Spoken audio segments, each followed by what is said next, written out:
Welcome and thank you for joining us today. This is How Can Africa Prevent Unconstitutional Changes of Government? Your moderator today is Juliet Wasswa-Mugambwa, Senior Program Management Officer, UN Office of the Special Advisor on Africa. Please keep your microphones muted and your cameras turned off until we reach the question and answer portion for today's event. The question and answer session will be conducted using both the chat function and the raise hand function on your Zoom application. To access the chat function, kindly scroll to the bottom of your Zoom application, click on the chat button, and the chat box will appear. Should you wish to raise your hand, kindly click on the reactions button to access the raise hand function. During the question and answer session, the moderator will acknowledge you, and you will have to unmute your own microphone and turn your own camera on to make your comment or ask your question. We also have language interpretation available today.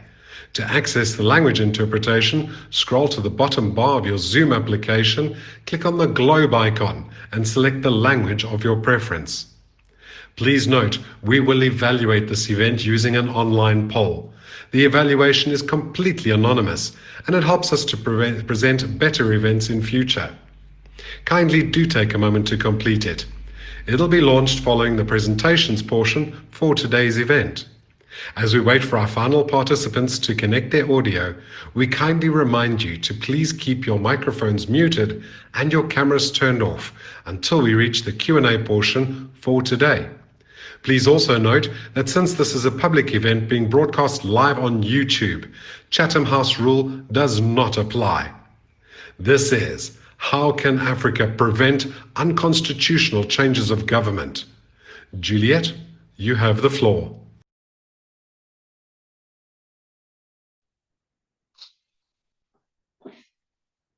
Good morning, good afternoon, good evening, depending on where you're logging in from. Ladies and gentlemen, all protocols observed. On behalf of the Office of the Special Advisor on Africa and the Institute of Security Studies, I warmly welcome you to this seminar entitled, How Can Africa Prevent Unconstitutional Changes of Governments? Allow me to introduce our distinguished panelists.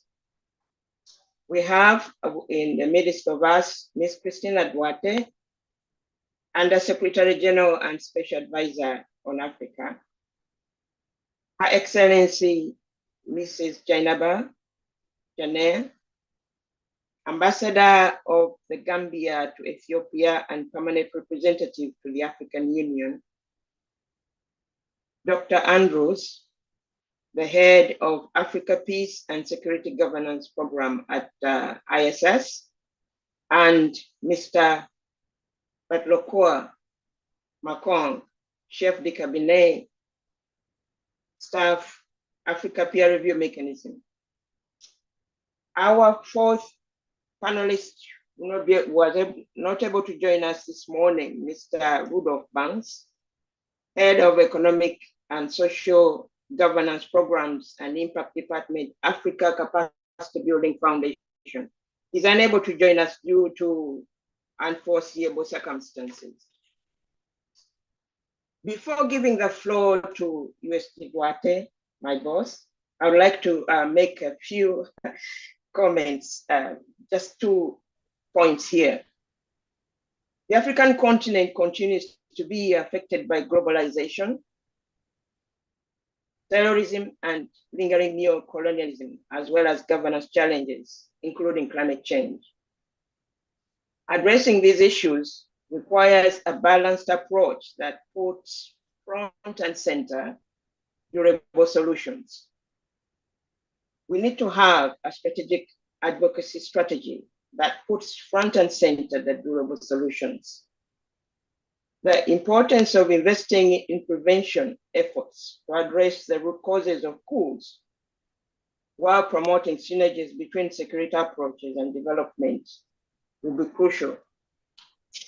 Without delay, allow me to give the floor to Ms. Cristina Duarte, my boss, to give her opening remarks. USG, you have the floor. Thank you, Juliet. Good morning, good afternoon, good evening to everybody. It's a pleasure to be here. My dear sisters and brothers, it is my pleasure to welcome you all to this webinar that my office, the office that supports me discharging my responsibility as the Special Advisor on Africa to the Secretary General, is organizing together with the Institute for Security Studies as part of the activities of OSAA think tank network that we launched last year. And the main purpose, one of the main purpose to launch this OSAA think tank network, I will be very open, was to bring African voices in a strong way to the New York stage. Because as everybody knows in this webinar, global narratives are essentially cooked, prepared in the New York stage, and global narratives shape allocation of resources. We need to bring more African voices to this stage. Today, we are here to discuss the recent trend in a constitutional change of government in Africa, an issue that has made headlines for its unprecedented scale. The immediate question that arises is why? What has created this recent trend? There is no single driver to pinpoint. The triggers of unconstitutional change of government in Africa are multidimensional and, in some instances, overlap, including domestic, regional, or international factors. However, we know that during the 3 years following the COVID-19 outbreak, the continent experienced as many incidents as the previous decade together. What does this tell us? The impact of the COVID-19 pandemic exacerbate public health and humanitarian crises in Africa, and weak social protection systems and economies in many African countries face major constraints.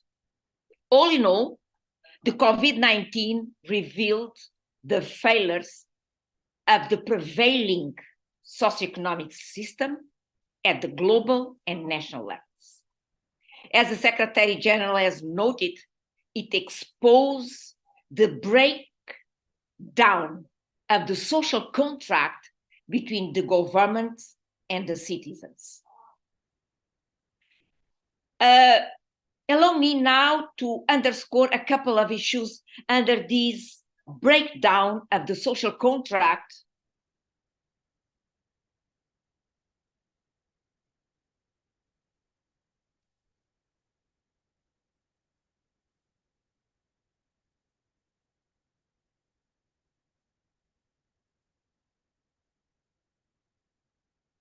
Sorry, did I lose you? Hello? We can hear you.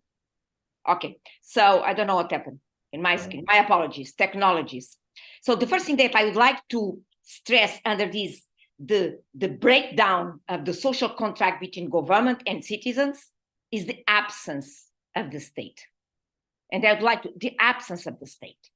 In other words, the COVID-19 brought to light the consequences of the absence of the state. There is a crisis between the state and the citizens because the state is failing to comply with its part of the social contract, the provision of basic goods and services. This absence of the state, not only physical absence, but generally from a perspective of service provision, creates a vacuum for other actors to occupy and provide services and change norms and identities. Second, exclusionary state. This absence is further increased by the lack of inclusion of specific groups, which is not always the result of an active desire to exclude. In most cases, it is the consequence of inadequate models of governance that were imposed during colonial times and that are based on a hyper-centralization that does not acknowledge Africa's diversity. In the face of state actions that seem to benefit a few as an exclusionary form of governance, grieved citizens are easy to manipulate by other actors. Third, fading trust. The decrease in trust between the governed and those in power is the immediate consequence of the previous two elements: absence of the state and the exclusionary state. Because of unmet expectations and lack of prioritization of citizen needs, moreover, the loss of trust in most instances is due to exclusion and marginalization, where the absence of equitable service delivery and social resilience to the promotion of people-centered policies erodes the legitimacy of the state. At this stage, I would like to ask to everybody in this webinar, and you need to have the courage to ask, are African democracies facing challenges in delivering? Are African democracies facing challenge in delivering? If yes, why? We need to deep dive and understand the why in order not to accept external one-size explanations. Recommendations. These challenges can be addressed by applying the peace, security, and development nexus approach. In particular, first, investing in social inclusion, equal access to public service, employment, and income distribution. These are critical elements to achieving cohesion, as articulating the African Union's master roadmap of practical steps to silence the guns in Africa. Second, these are all issues analyzed in the UN Secretary General's reports on the cause of conflict in Africa of the past 3 years, which these reports, 3 reports, also highlighted the effective public policies and public service delivery can drive an increase in the presence of the state across Africa, from a quantitative and qualitative approach with positive impact on peace and stability. Third, social protection policies are key to enhance social resilience and promote income distribution and social cohesion, thus contributing to peace and stability in Africa. It is important to anchor social protection policies through strong domestic resource mobilization systems to ensure their long-term sustainability. It is important to identify and implement high-impact programs that can help implement this prioritization, such as school feeding programs, which have cross-cutting socioeconomic development outcomes, improving nutrition, enrolling education, scholarization rates, gender parity, inclusion of girls in education systems, and development of local agriculture production networks, to cite some examples. I could even add, use homegrown school feeding as an entry point to deliver renewable energy solutions, off-grid and min-grid solutions to position remote village in a situation to adopt more and better climate adaptation solutions. Ending the vicious cycle of unconstitutional change of government in Africa will first and foremost require addressing both external and internal factors. From an internal factor standpoint, because we African policymakers, they control the internal factors. So from an internal factor standpoint, it is key to addressing governance and leadership deficits. The interconnected issues of instability, conflict, and development must be addressed collectively, keeping in mind resilience. The key framework, the 2030 Agenda and the the 2063 agenda are the blueprints for action. So the full implementation of SDG 16 is the enabler that will make possible that we achieve this goal. At the end of the day, institutions do matter, are important intangible assets when adopting the Nexus approach, peace, security, and development. So I end here my remarks, thanking everybody for the opportunity and looking forward to a productive discussion. Thank you very much. Back to you, Juliet. Thank you very much, USG. You have really set the stage for us for the deliberations we're going to have. One key question that that would guide us for sure, that we all have to grapple with moving forward, is African democracies facing challenges in delivery. We all need to keep that in mind as we delve into the discussions today. Without delay, I will give the floor now to Andy. And Dr. Andrews is his intervention will be focusing on coups in Africa. What are we missing on the threat side? Andy, you have the floor. At least you have 10 minutes for your intervention. Thank you very much. Over to you. Thank you very much, Juliet, for the opportunity and giving me the floor. My role, as you've assigned me, is to look at coups in Africa from the perspective of what we are missing from the threat side. And so I'm proceeding within the framework that, the management of coups on the continent is an interaction between the nature of the coups, which is the threat side, as well as the dynamics and the rollout of responses, which is essentially the response side. So the interplay. And so my presentation is focusing then on the threat side, and I will try not to attempt to, get onto the response side, which I think other colleagues will address.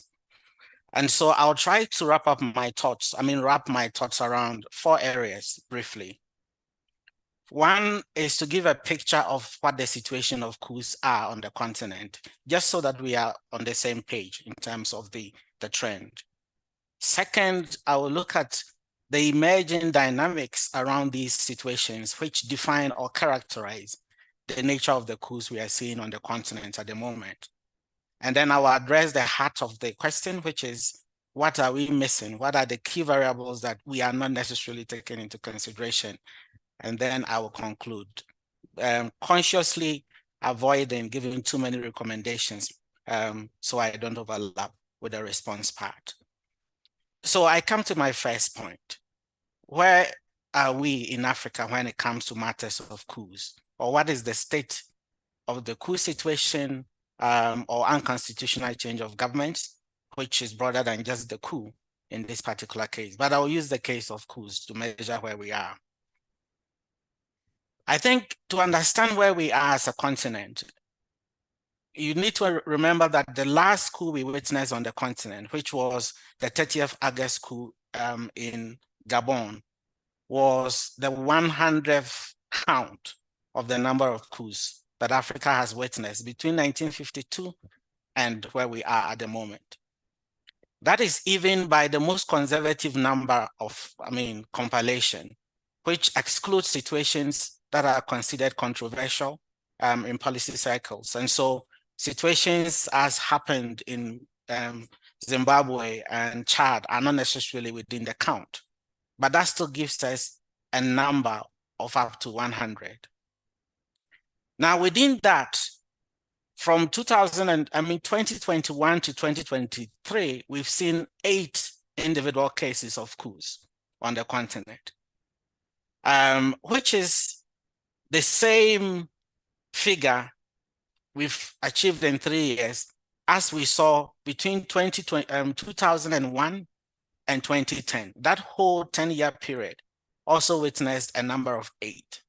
So in essence, we have amassed a number of incidents of coups within 3 years that was covered in 10 years, right after the adoption of the Lomé Declaration. The 8 is also equal to about half of the entire number of coups we witnessed between 1981 and 1990, and also half of all the coups we witnessed between 1991 and 2000, which gives you a sense of how high the numbers are. And practically, we've actually overshot the number of coups we witnessed between 2011 and 2020. So practically, we have far more coups now happening in a concentrated form now than we've seen in the last 20 years. But the real worry about the number of coups and, you know, the whole apprehension about that is better appreciated if you look at the intensity of the frequency of the situation. And let me do this analysis. We've witnessed 8 coups in 3 years. What that means is that between 2021 and 2030, if we do not change the trend, if we are not able to contain it, and all things remain equal, as the economists say, we are most likely going to witness 26 coups if things continue on the same trajectory. What that means is that Africa will be going far back into the 1970s, because between 1971 and 1980, we witnessed about 25. We will actually overshot that. So that gives us a sense of how dire this conversation is, but also a comparative picture of where Africa is when it comes to the coups we are seeing on the continent. So simply put, Africa's situation now is not encouraging if you look at the current trend in terms of the numbers, the absolute figures, but it's actually also very worrying, or even worse, if you do a projected reading of the trend of Africa's performance when it comes to military interventions. I'm not even touching on the number of manipulations of constitutions and all of that. So that gives us a picture. So essentially, Africa is in a third wave of coups by these numbers. But and that brings me to the second point I want to address. What are the characteristics that are defining where we are at this point, which will then lead me to tease out what we are missing and we need to focus on? There are about 4 emerging dynamics that define the nature of the threats or of coups that we've seen in this wave of coups on the continent. Many of them, as we are seeing, the first is that many of the coups, or at least in Burkina Faso and Mali, they've been linked to deteriorating security situation, or at least that is what the coup makers have told us, and the complexities around it. Second is that in the case of Guinea, we also saw a contested, modification of constitutional provisions, essentially, which signposted the existence of a range of variables, including power grab, also signposting tinkering of, power alternation in those countries, and a breakdown of what I would call political consensus in those countries. And so these essentially also registered a sense of impunity within the political class about, respect for constitutionalism and its components. And so this has also been one variable that defined the kind of coups we are seeing. But we also see a third variable where all the coups in all the 6 situations that have led to transitions that we see now have, witnessed an accusation of a cocktail of various things, accusations around mismanagement, incompetence, corruption in its various forms. And essentially, these have all been a mix of things that the coup makers have at least told us are part of the issues. And the majority of the coup makers we are witnessing have had links, close links with power, or have been elements of presidential guards, who in many countries are usually disproportionately equipped far more than the regular army, which again also signposts a sense of, a very dangerous undertone of tension between the civilian political leadership and elements of the army who do not like that. but also within the army itself, a sense of tension between those who are overly equipped, because those who are overly equipped, and then those who are in the regular army. And those who are in the regular army, thank you for silencing your microphone, but which in a sense also has signals a sense of the counterproductive nature of what many countries have been attempting, coup-proofing, which has been a pretext for introducing nepotism and also introducing, a sense of sidelining of certain elements and politicization of the army. And even if you add the whole complex around, domestic vulnerabilities, as the SG spoke about, you get a clear sense of the characteristics of these coups that we are dealing with. And so these define the nature of the coups we are dealing with.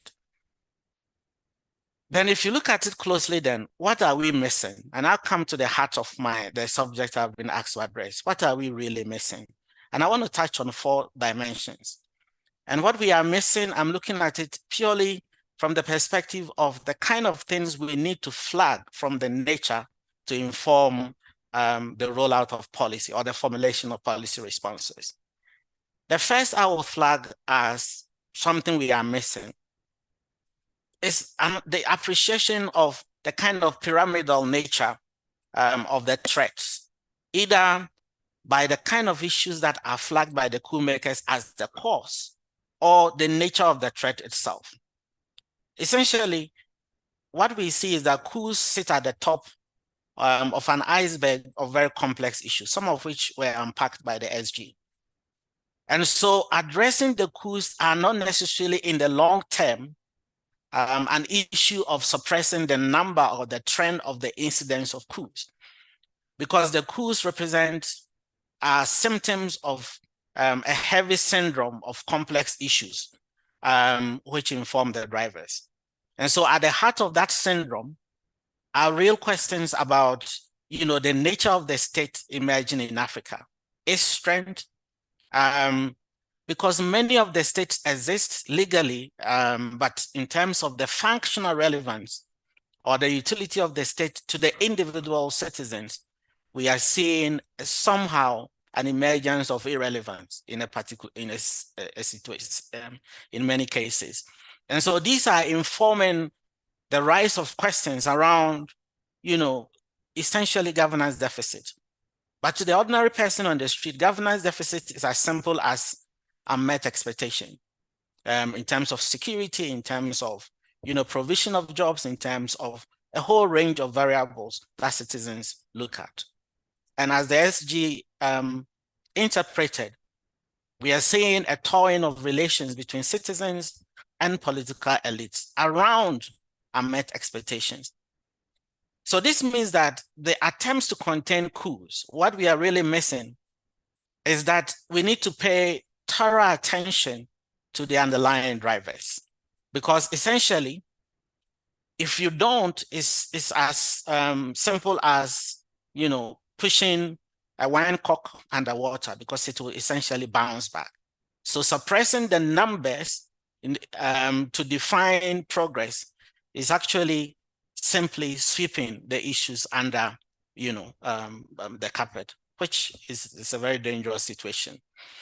Because the coups we need to look at as a real measure of the totality of the state of health of the given countries, which I think also means, therefore, that the relapse we are seeing is not necessarily a reflection only of the weaknesses of regional and continental actors.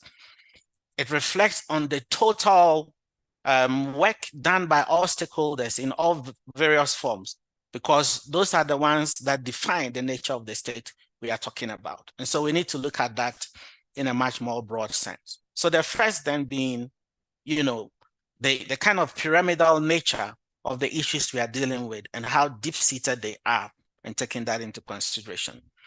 The second thing we are also missing from the threat side of the coup dynamics is actually our inability to appreciate and to reflect in policy the fact that the threats called coups and its constitutional modification and all forms of manifestations are in themselves evolving and evolving really fast. So at the macro level, a coup is a coup.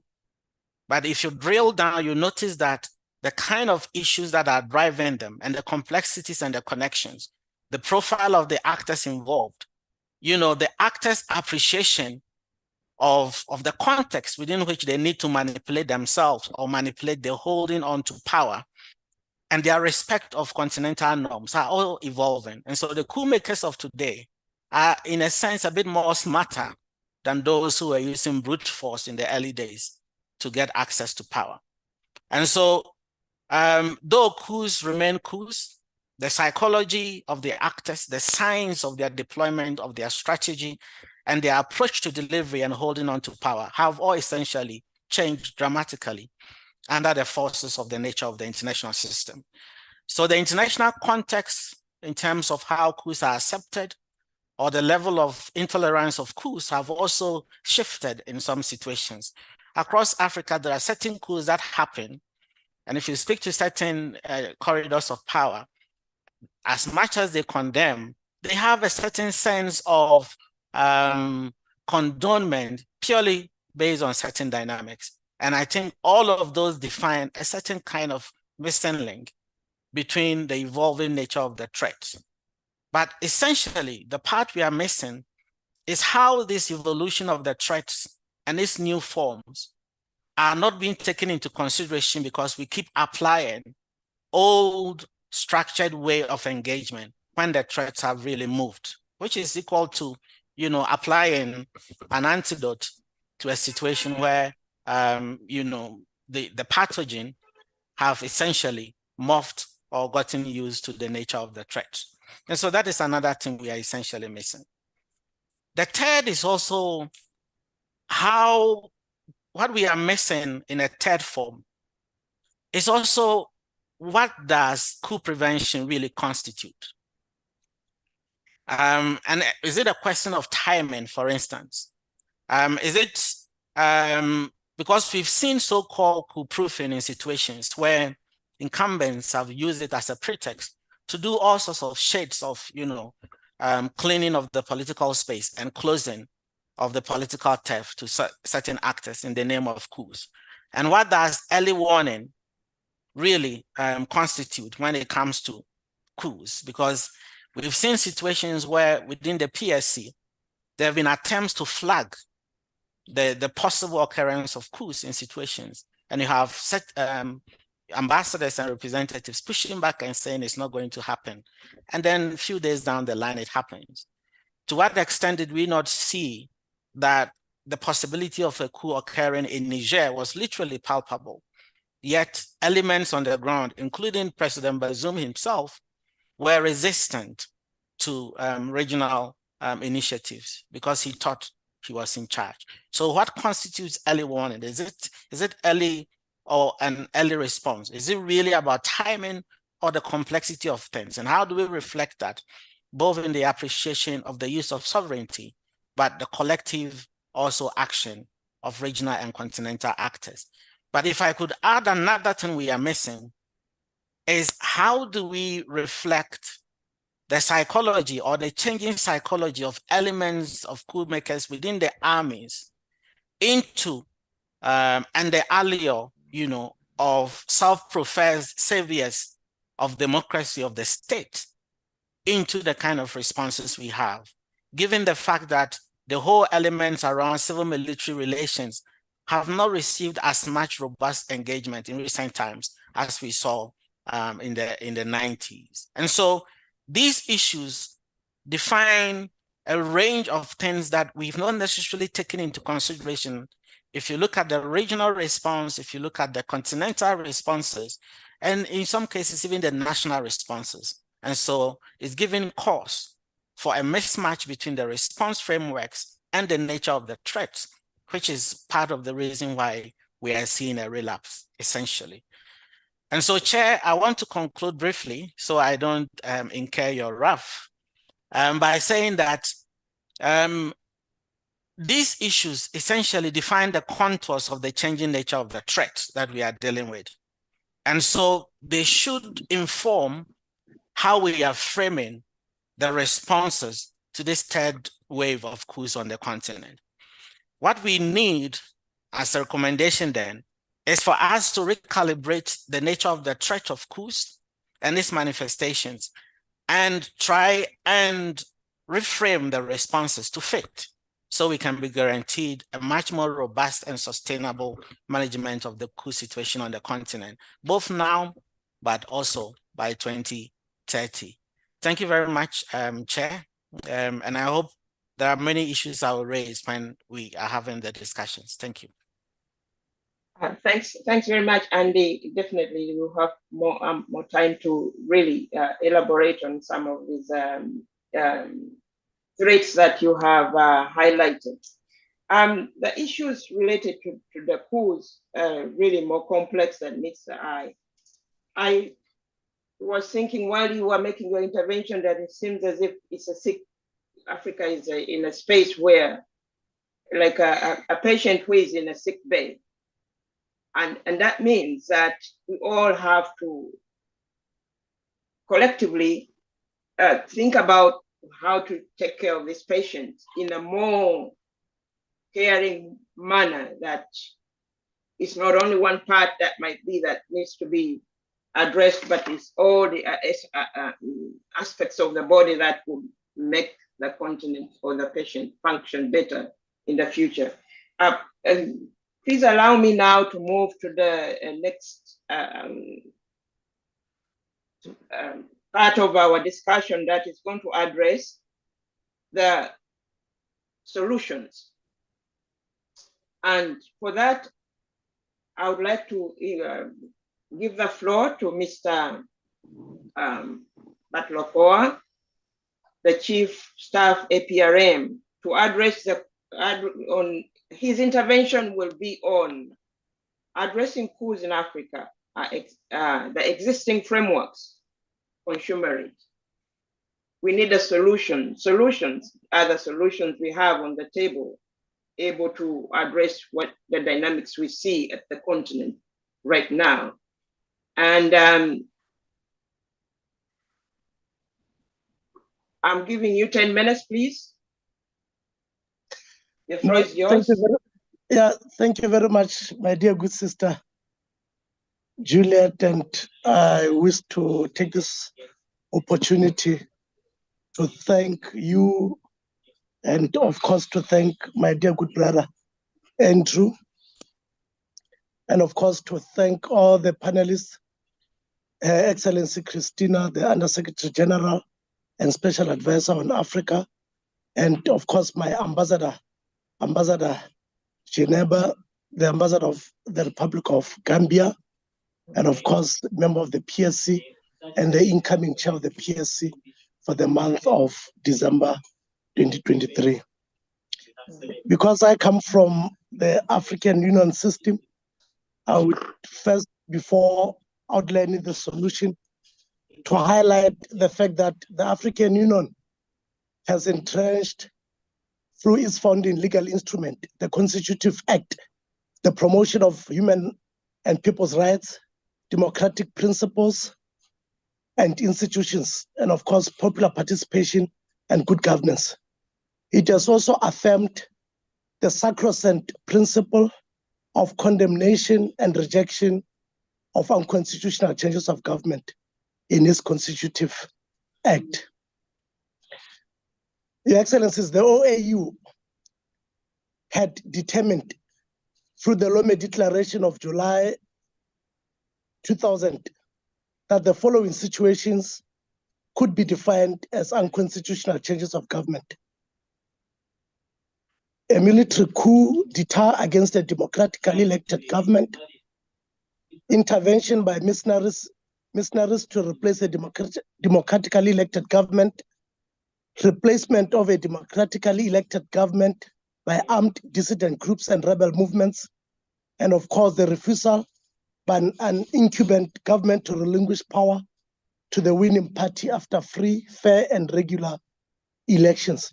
So this definition, Your Excellencies, has been accepted and affirmed in totality by the AU through the African Charter on Democracy, Elections and Governance, the Charter of 2007. In addition, the African Charter proclaimed that any amendment or revision of the constitution or legal instruments, which is an infringement on the principles of democratic change of government, shall be construed as a situation of unconstitutional change of government. So this is the legal framework, Your Excellencies, that the African Union addresses situations of unconstitutional changes of government on the continent. So the African Governance Report 2023 on unconstitutional changes of government that has been prepared by the Africa Peer Review Mechanism in close collaboration with the African Governance Architecture, AGA, reveals that from 2003 to 2022, there have been 18 successful unconstitutional changes of government on the continent. The military coup of 26th of July in Niger was the 19th incidence of UCG on the continent, and that of Gabon of 30th of August 2023 was the 20th since 2003, and the 100th successful military coup in post-colonial Africa, as my brother Andrew has said. In essence, from 2019 to 2023, there's been 8 successful military coups on the continent, which Gabon as the latest military coup. 2 of the unconstitutional changes of government during this period were military coups within a military coup. Specifically, in 2019, since 2019, military coups occurred in the following countries on the continent: Sudan in April 2019, Mali in August 2020, and Mali in May 2021, Guinea in September 2021, Burkina Faso in January 2022, and Burkina Faso again in September 2022. Of course, Niger in July and Gabon in August 2023.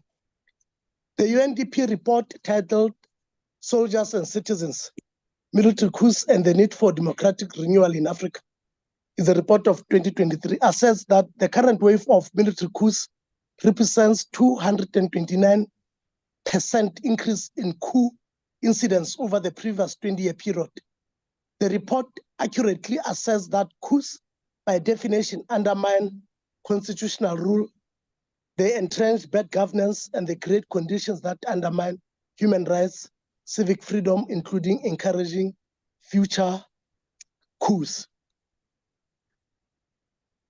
The assertion by UNDP echoes decisions of the AU Assembly of Heads of State and Government, in particular, the decision of February 2022, and those of the AU Peace and Security Council on the same subject matter, where when they expressed deep concern over the alarming resurgence of military coups, which undermine democracy, peace, security, and stability on the continent. Your Excellencies, the Africa Governance Report 2023, which has been prepared by the APRM, has identified dynamics and phenomena considered to be catalysts, causes, and triggers of unconstitutional changes of government in Africa. These are integrity of democratic elections, diversity management and human rights, constitutional order and state legitimacy, economic governance and public sector accountability, and finally, popular uprising, militarization, and terrorism. The UNDP report, Soldiers and Citizens, has characterized causes of unconstitutional changes of government into structural, proximate, and trigger causes. The trigger causes that have been identified are the death of a president that had ruled for a very long time, attacks on military personnel, behind the scenes political dynamics, and proximate factors include protracted significant insecurity, rising frustration of government performance, like corruption, insecurity, economic difficulties, and disappointment over incumbent manipulation of the constitutional provisions to extend their tenure and power, democratic dysfunction that include failure of governments, including democratically elected governments, to provide for citizens' needs and aspirations. And of course, unprecedented confluence of geopolitical shifts, economic challenges, digital advances, and environmental concerns, and socio-cultural dynamics. Structural factors, Your Excellencies, were identified by the UNDP to include political and military involvement in politics, state fragility, questions of legitimacy, lack of robust political and cohesion, and of course, lack of inclusive economic growth in ways that leads to development outcomes that are not desired. Stagnant growth, inequality, and exclusion of youth and women, governance deficits, and higher levels of state military expenditure and exclusionary economic patterns. The AU Peace and Security Council noted that unconstitutional changes of government and popular presence were deeply rooted in governance deficiencies. It stressed that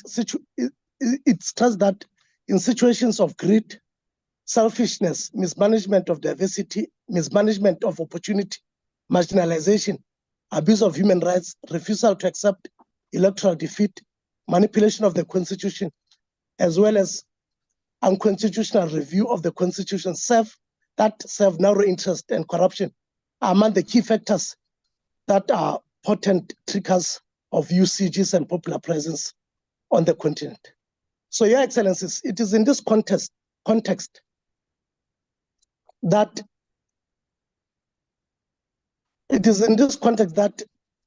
the AU has stressed the need for member states to deepen the culture of democracy, accountability, inclusiveness, participation, reconciliation, good governance to foster peace, security, and stability on the continent. If you were to look, and I would like to echo what Dr. Andrews had said,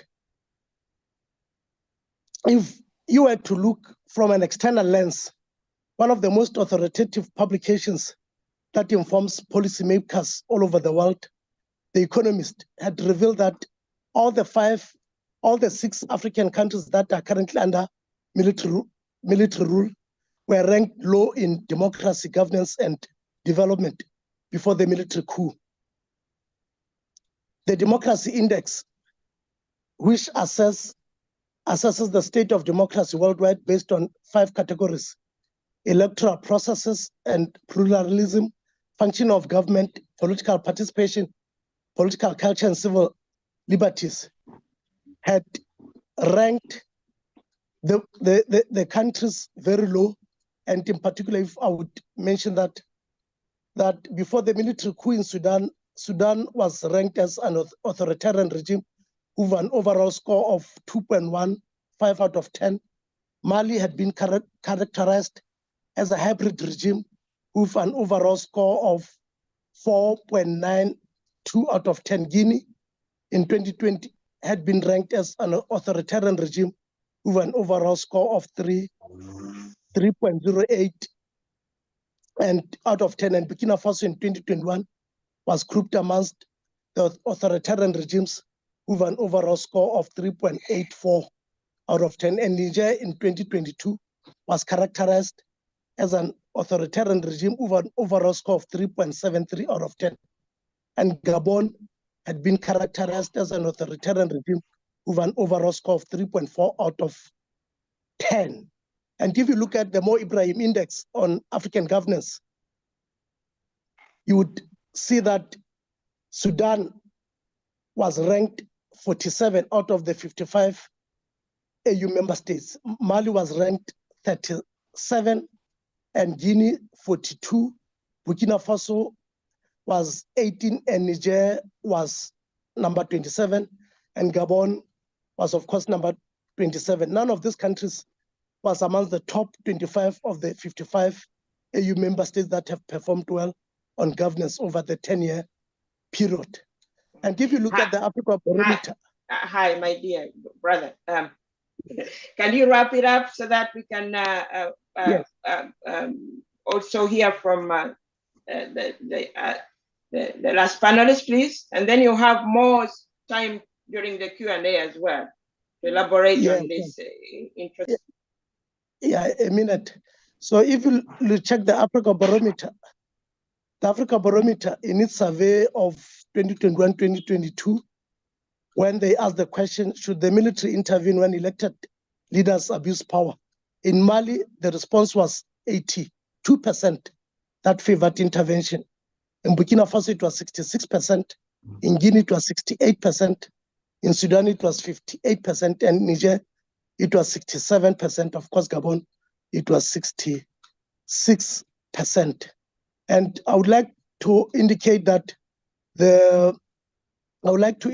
at this juncture that it is on this basis, Your Excellencies, that the resurgence of unconstitutional changes of government in Africa have to be understood as a confluence of catalysts, structural, proximate, and trigger causes that are also linked to the shifting geopolitical dynamics linked to neo-colonial forces. There's no doubt, Your Excellencies, that leaders who fail to promote democratic principles and institutions, respect for human rights and the rule of law, popular participation, and of course, good governance, and as well as ensuring sustainable economic opportunities for their citizens and human development, would lack legitimacy in the eyes of their people, and they would most likely face military coups. So reversing these factors and strengthening democratic institutions, as well as sanctions regime, can contribute significantly to the prevention of unconstitutional changes of government on the continent.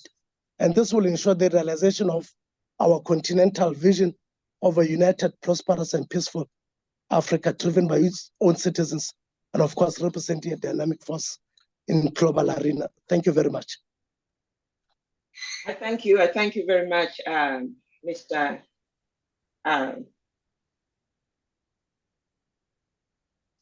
Balo. Thank you very much for bringing in the solutions that already exist on the ground on how to address the coups on the continent. And while you were speaking, what got in my mind is about looking at the trajectory that the continent has taken from the colonial, post-colonial to where we are today, and also looking at the future, what we need to do. You know, the past, present, and future, they're all connected. And of course, we're in a space today where the geopolitics is part of where the continent is as well, being Africa in the midst of the rest of the world. I would like now to call on Ambassador, Her Excellency Jainaba. We have had the complexity of the coups on the continent. We have had the trends, the challenges, the existing solutions that are in place. We would like also to hear now from you, from the member state position. If you could focus, please, on stemming succession of coups in Africa, alternative options. We are in this all together, you know, as Africans, but as a member state, your voice here would really resonate for us to know how to work collectively to address this phenomenon on the continent. Thank you very much, Ambassador. The floor is yours. Thank you. I acknowledge Excellency Cristina Duarte and Dr. Andrews Asamoah, Mr. Balo Makong, Madam Moderator, Juliet, Wasswa-Mugambwa. Ladies and gentlemen, and all participants on the platform, allow me to begin by saying that it is a privilege to join all of you today on this platform to discuss the resurgence of coups, which remains a subject of grave concern. I thank my dear brother, Dr. Paul Simon Handy, for your leadership. Your vision and your political energy has been a powerful engine for these discussions. And through you, Dr. Handy, I commend all of your entire team at the Institute of Security Studies for the invitation they have kindly extended to me. So, Madam Moderator, in the space of 2 months, this is the second time we're having such a debate, or I am joining such a debate. As always, it is with a heavy heart and with a sense of outrage that we do so. This is a throwback to another era that we hoped was now a distant nightmare. But for the past few months, we have gone through 9 coups. The statistics have been given by the previous speakers. At the Peace and Security Council, we discussed 2 unconstitutional changes of government on the Republic of Burundi, which was chaired on the month of August. This has despondently led to brutal interruption of many democratic processes. From interrogation to interrogation, it is gratifying to see that ISS is posing the million questions with a view to providing us with an optimal framework for the consultation and reflection on the 2 major challenges of UCGs, which are hindering our ambition to build the Africa that we want. One of the major questions is, how can we prevent Africa from UCGs? In trying to give an answer to this question, we begin to see the relevance of the correlation between bad governance and unconstitutional changes of governance, as the 2 phenomena seem to feed each other with intertwined causes which provide fertile ground for military coups. The debate of our time, or our mantra, should not only be geared towards silencing the guns, but also inciting the military to return to their barracks. For we all know that we are now in the midst of the installation of military ordinance and not the restitution of constitutional order.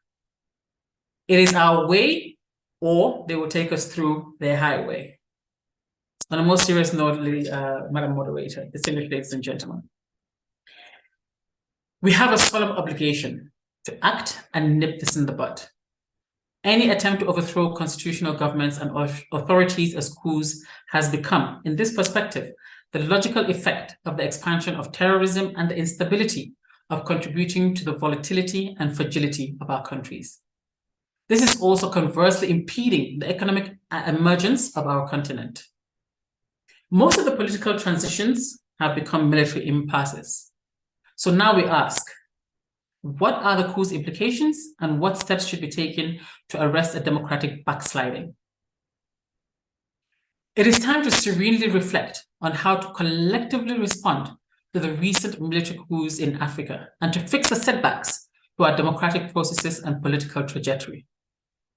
We must reset our narrative and ensure that our continental and regional organizations are the bastion for strongly promoting our shared values. It is necessary that in the months to come, we examine the inefficiencies of our legal treaties and normative guidelines on democratic governance and the instruments that we use to implement them. It is also quintessential that we call for the Republican spirit of the African armed forces, as the military has jeopardized the democratic ethos of the continent. This seminar should seal the renewal of our collective commitment to stable, secure, and prosperous Africa. It is my humble contention that the political situation in the countries affected is becoming more complicated and is at risk of weakening the Sahel and beyond.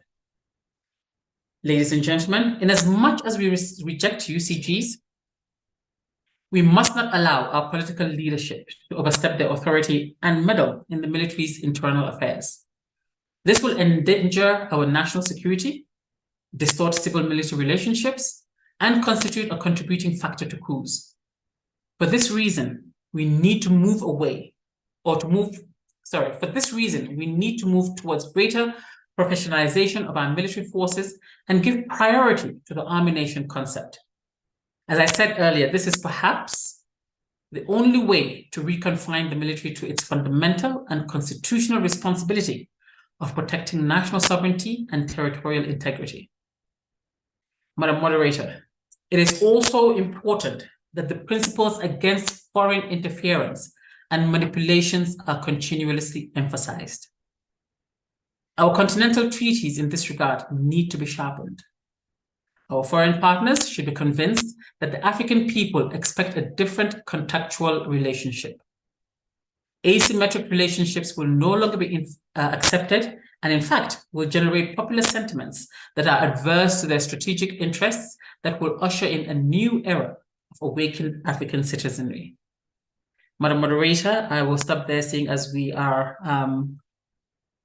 lacking time, and I look forward to a robust discussion and recommendations, and I thank you all for your kind attention. Thank you very much, Your Excellency, for being very, very, very upfront on what we need to do to address this phenomena we have in front of us. And given that, the citizens are no longer sleeping anymore, they have to figure out exactly how to survive on the continent. And the continent belongs to all of us. It doesn't belong to a few, but to all the citizens on the continent. Not to sum up what has come through the panel discussion, I would like to move very quickly to the moderated session so that we could hear from all those who have joined us today. And then what I'm going to do, how I'm going to moderate the session is to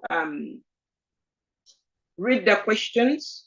For those, I saw a hand, but it didn't come back up. And then I'll call on you, panelists, to take on each of these questions. I've seen already in the chat function that Dr. Andy, you have been responding to some of the comments. One question that came through that was very, very eye-opening for me was quite broad, that it said, does Africa love coups? Taking it in those terms, it makes you really wonder, because depending on who sits where,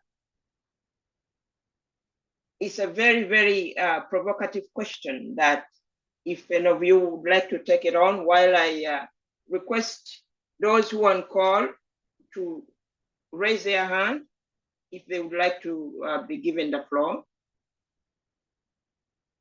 Who would like to take on this broader question or to interrogate it a little bit so that at least it gets the response that is for all of us to really search and see what can we do different.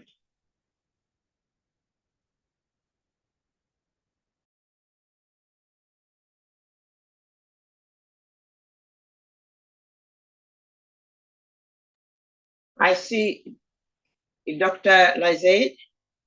Would you like to take the floor while the panelists are thinking how to respond? I see also Andy, your hand up. Let's hear from Dr. Lazaid, and then Andy, you can come in. Yes, thank you, dear moderator. Yes, sir, before you start, 1 minute. If you see my hand up, please, you wrap up your comment or question. Thanks very much. Okay. So that we could hear from all the others. Thank you. Over. Okay, thank you again, dear moderator, Professor Laid Zaglami from Algiers. All my regards to the participants. Of course, let me put another provocative question. Why we call this unconstitutional change while we have the support of a fringe of the society, and we have seen what happened in Mali as well as Niger. So I think we have to question what is constitutional, what is not, what is democracy, what is not. So we have to, without being cynical, I'm not supporting any coup or military coup, but I'm just questioning why people in the society are supporting the advent of military leadership. That's the question should be asked.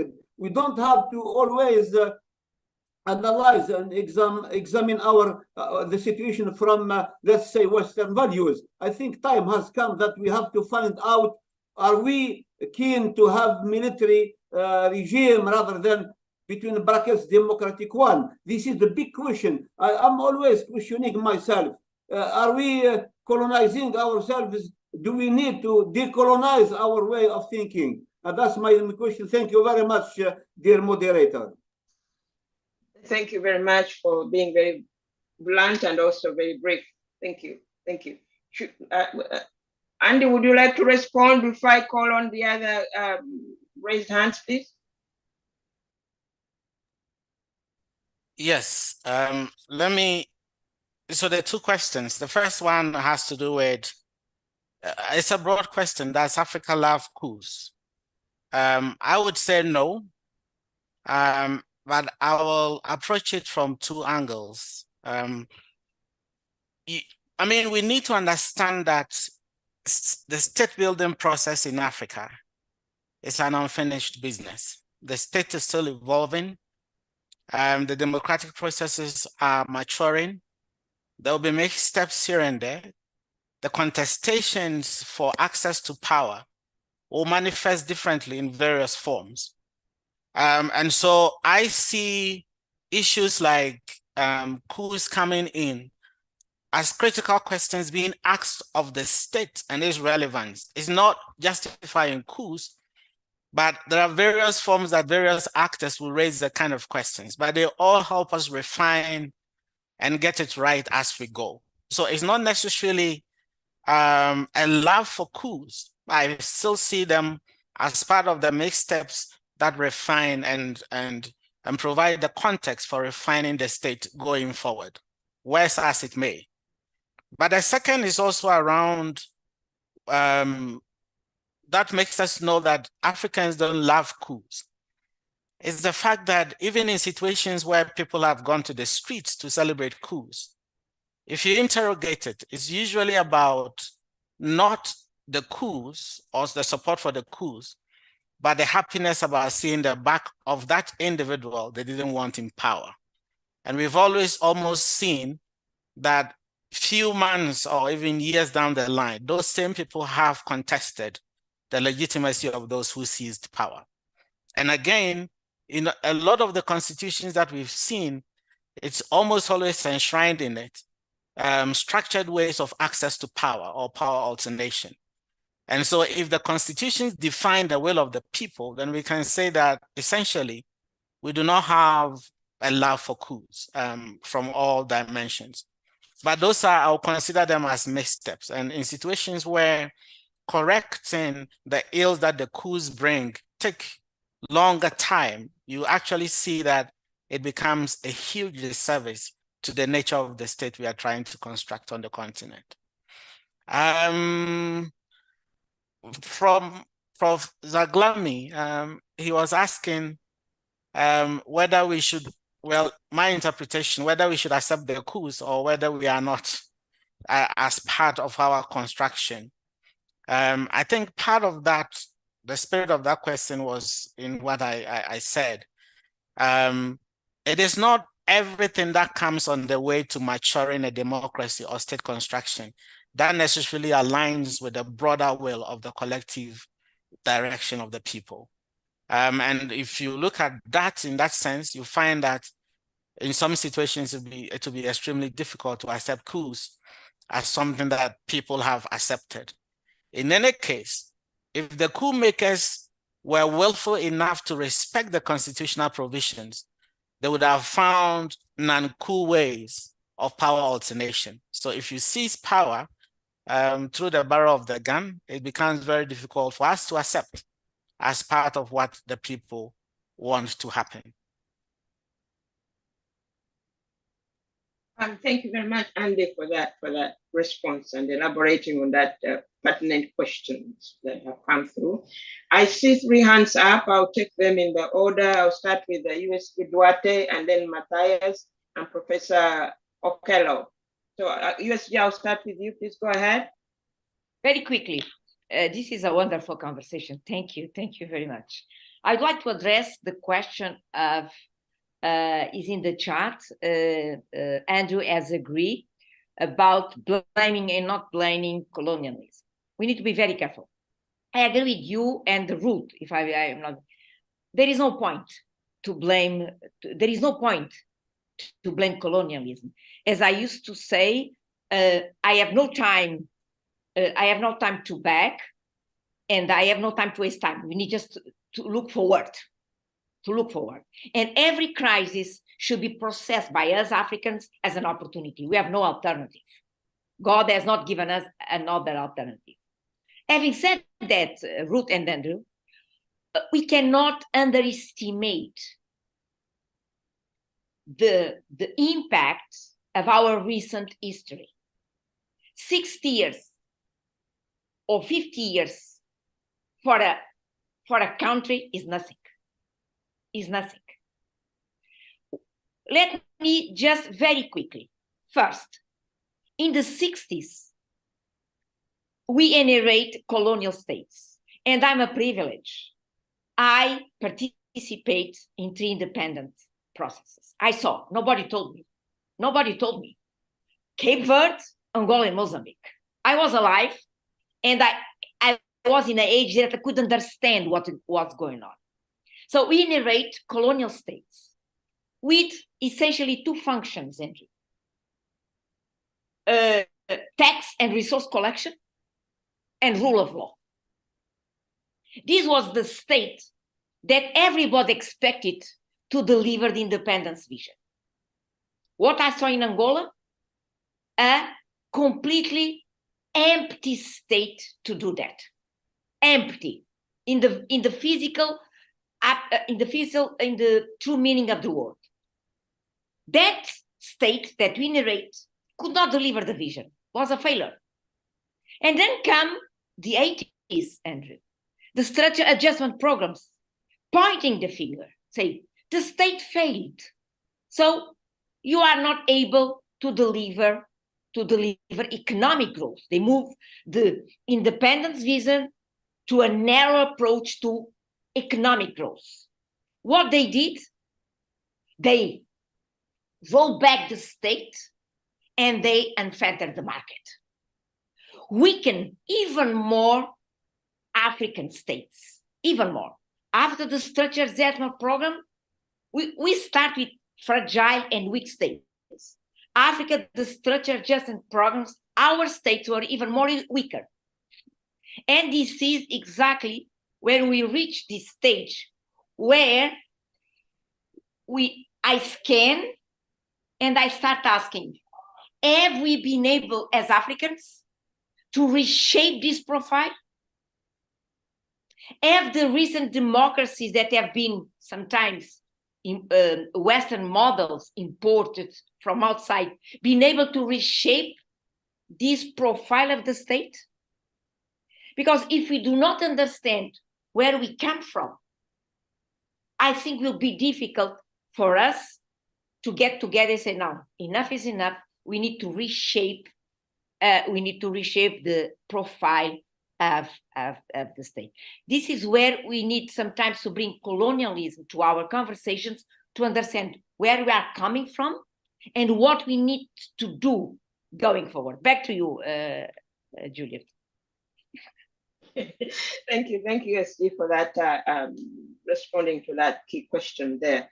Now I will call on Matthias, please. Matthias, you have the floor. You want to unmute yourself, and I'm giving you 1 minute.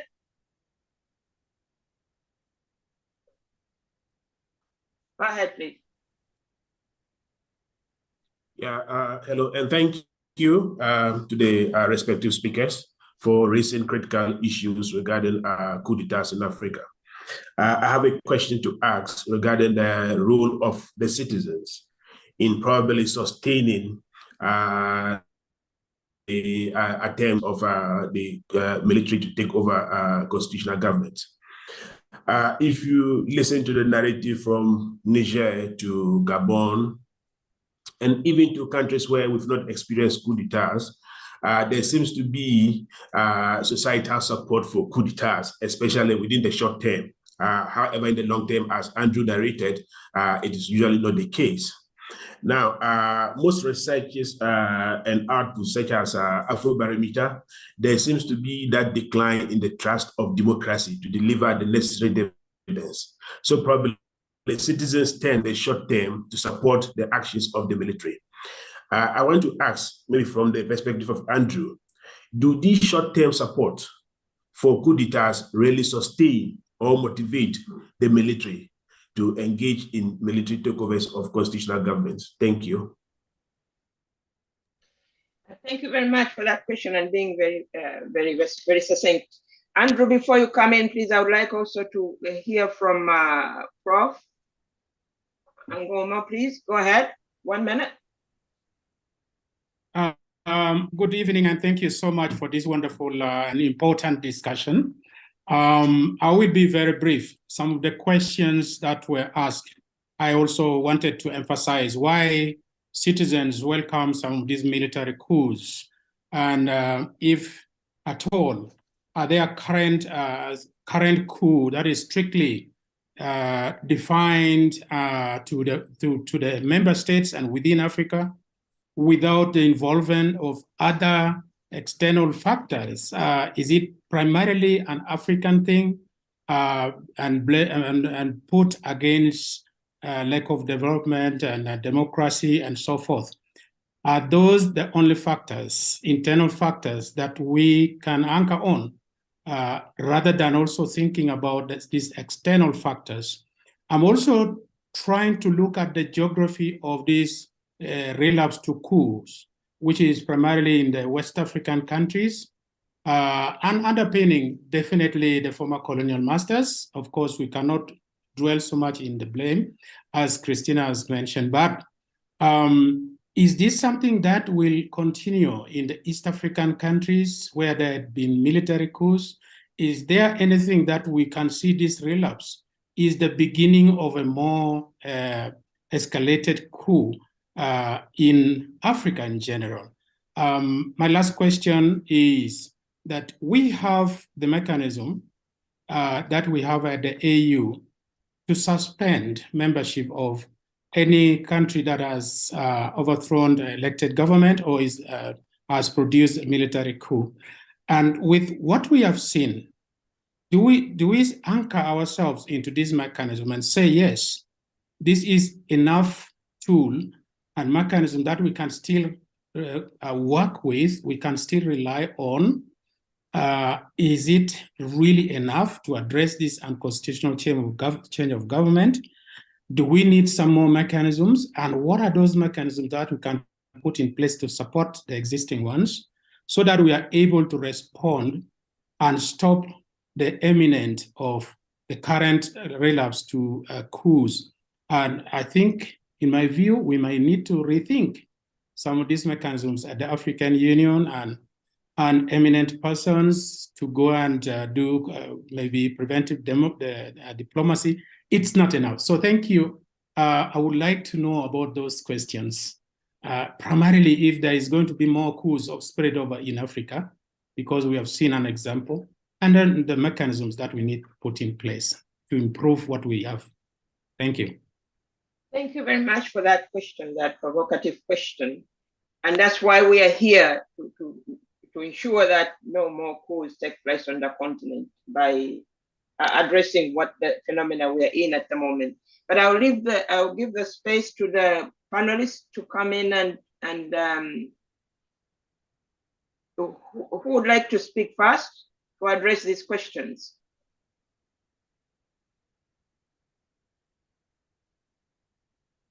Hello? Yes, Juliet, we are here. Okay. And he come in, but I also would like to hear from Ambassador Jane as well as Jainaba and Atrokoa as well. But Andy, go ahead, please. Thank you. I think two questions, one from Matthias, and he was asking whether the societal support that coup makers seem to have, whether in the short term they encourage coups to happen. So two things. First of all, we can interrogate the authenticity of those celebrations and whether they indeed constitute support for the coups, or it's a jubilation over the exit of, someone they didn't want in power. I think it's a mix of issues, but it is more in the direction of we don't want that one who has just left. So it's a situation of anything but that incumbent. And so it's usually the expression of the sigh of relief that accompanies the exit of that incumbent, rather than an actual celebration of the coup makers coming in. And how do I know this? Because those same citizens almost immediately turn around to oppose the coup makers. And I think you can go around all the situations where they've had coups and see how the citizens feel about the coup makers who are there. And also because usually when the coup makers come, what they promise to do, which was the basis for pushing someone out, they almost always fail to deliver beyond that. And in situations like we are seeing even security deteriorating in situations where it has been, security has been a pretext for some coup makers to come to power. So, but in the short term, the interpretation, which is what many are assuming, that if you find people, and some of these are biased, people are taken to certain places to demonstrate to the cameras a certain element of support, and there are situations to point to. Whether some of those can actually provide a context, I think that anyone who is about to do a coup will see whether the whole country will come at them or they will have some people. I can say that in situations where they can amass some people to celebrate, it gives them a sense of, okay, some people are for us. As to whether that can be the only basis for coup is debatable, but it could be one of the situations. Again, if you look at emergence of more coups, particularly after Chad, it gives you a sense that when the coast seems to get clear, others are ready to make use of the entry points that are emerging. If I could add a bit to the one Prof. Okello asked about the role of external actors, I think it links to the issue that the SG responded to. So my point is this. I mean, there's no denying the fact that external hands, the history, colonialism, you can use them as explanatory variable. But I am approaching it from a solution perspective. After all these years of independence, to what extent do we continue to hold on to that narrative? Because as long as we have others to blame for our situation, we might not necessarily look for the solutions. And so even continuously being at the receiving end of other actors, actions, still communicate a sense of a certain weakness. And I am more towards, stepping up to our destinies and also pushing back on some of these things as a solution perspective. But those are essentially critical explanatory variables. Do we have enough mechanisms?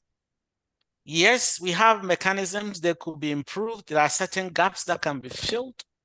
But if we were strong enough to operationalize these mechanisms, we will be able to achieve a lot. Between the promulgation of the Lomé Declaration until now, we saw a substantial drop in the case of coups, which means that in addition to other variables, the Lomé Declaration had an effect, essentially. And so those were very relevant, but they can be improved. Some aspects can be better. The suspension of member states can be better. The monitoring of those can be improved. And the institution of support mechanism and oversight can be improved. And I think there's an ongoing process within the PSC to actually operationalize a sanction subcommittee, which is also a way of improving it. It's a slow process, but it tells that within policy cycles, there's an appreciation that what is there could be better, and some of these things are being taken into consideration. Thank you, Chair. Thanks, Andy.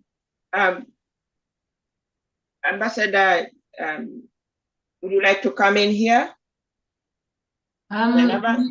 Yes, Madam Moderator.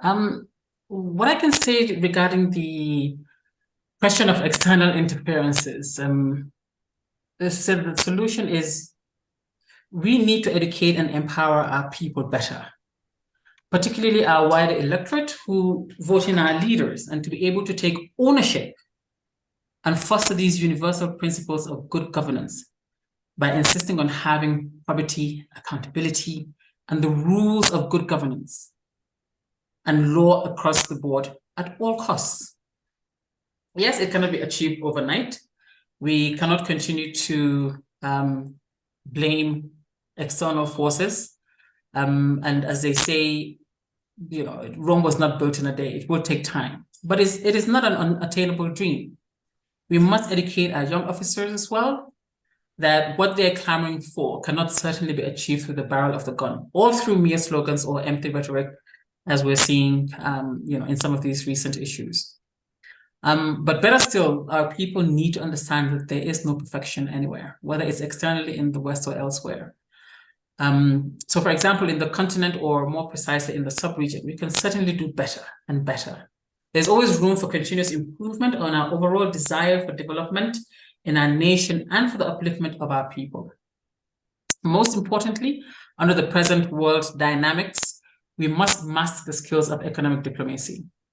We must know our own interests and be able to defend it irrespective of who we choose as external partners. No one will seek to promote the interests of Africa. For us, we can only do it ourselves. On the other question about the frameworks and what the regional bodies and so on are doing.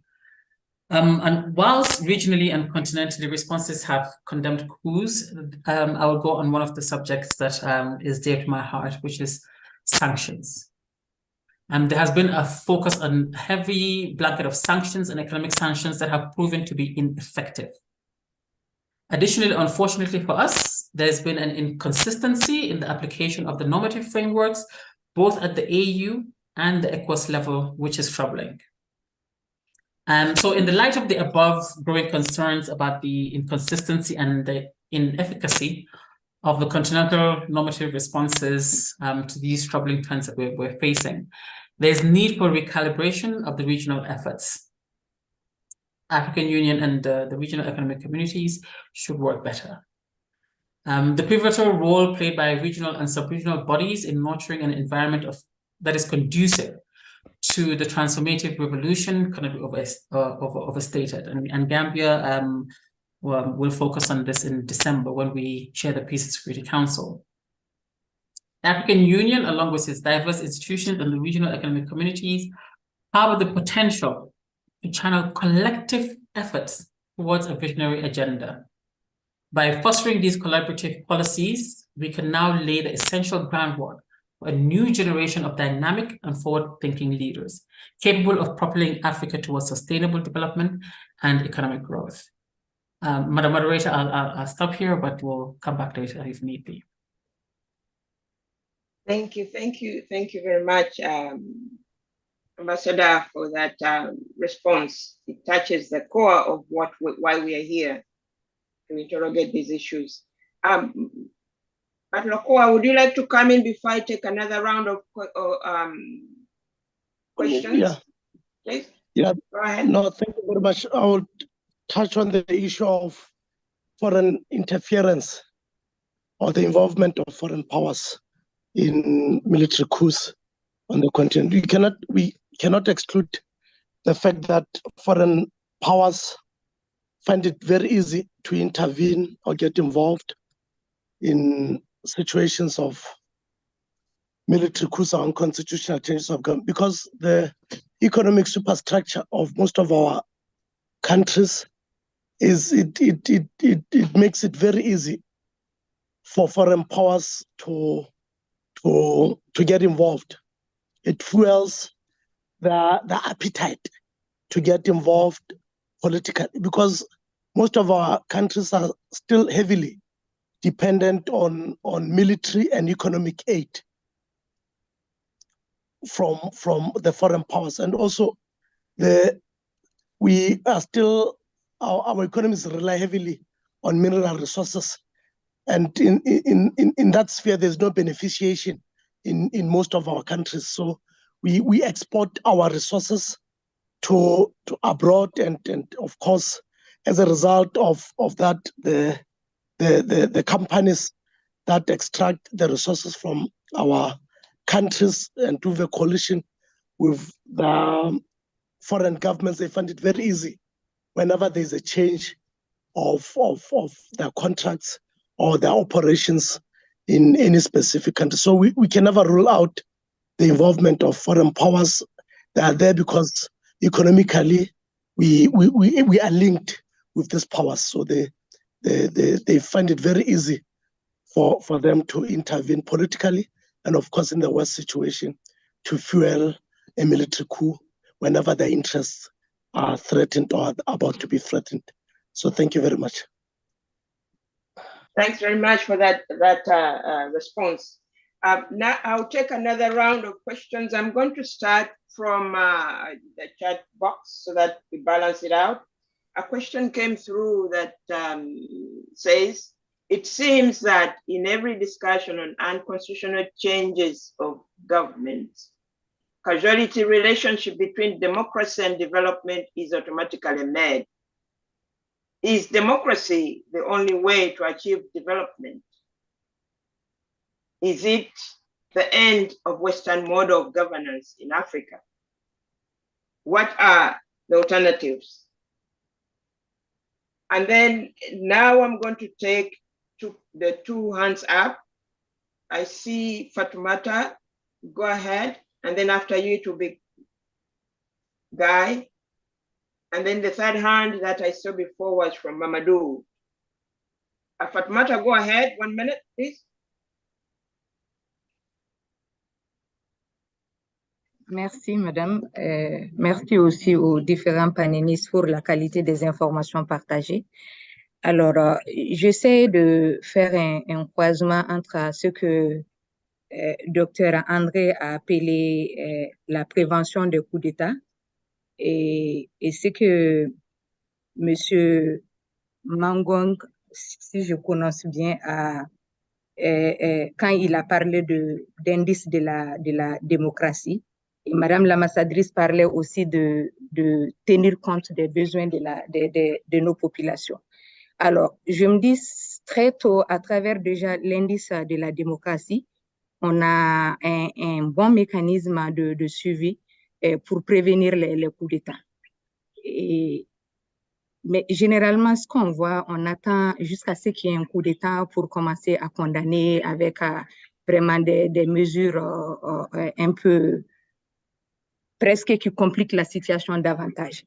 Alors, s'agit-il d'avoir finalement une réponse équilibrée et quelle réponse entre le niveau national, le niveau continental et le niveau international? Qui devrait être garant de cette réponse? Qui devrait être garant du suivi de cette réponse?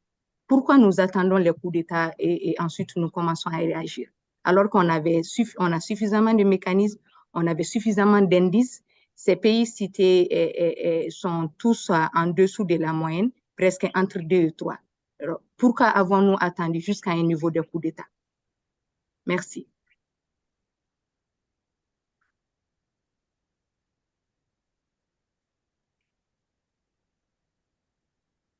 Thank you, Fatoumata, for that question. Alan, please go ahead.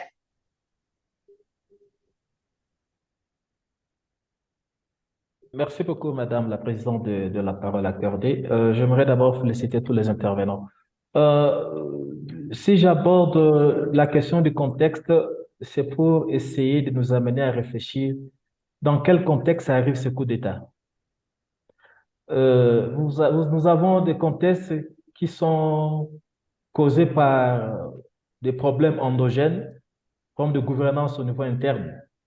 Quand est-ce que ça intervient? Parce que vous avez dans la plupart des cas, c'est un changement de constitution par le pouvoir en place. Vous avez des contentieux après les élections. Vous avez le problème de gouvernance, le problème de rupture de contrat social entre les institutions politiques et la population.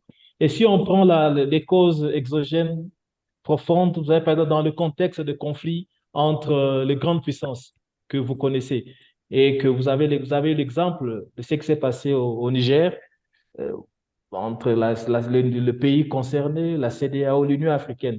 C'est pour dire quoi? C'est pour dire que faisons-nous, nous comme État de l'Union africaine? Que font les organes de l'Union africaine? Que fait le CPS, qui est l'organe décisionnel en ce qui concerne des questions éminemment politiques?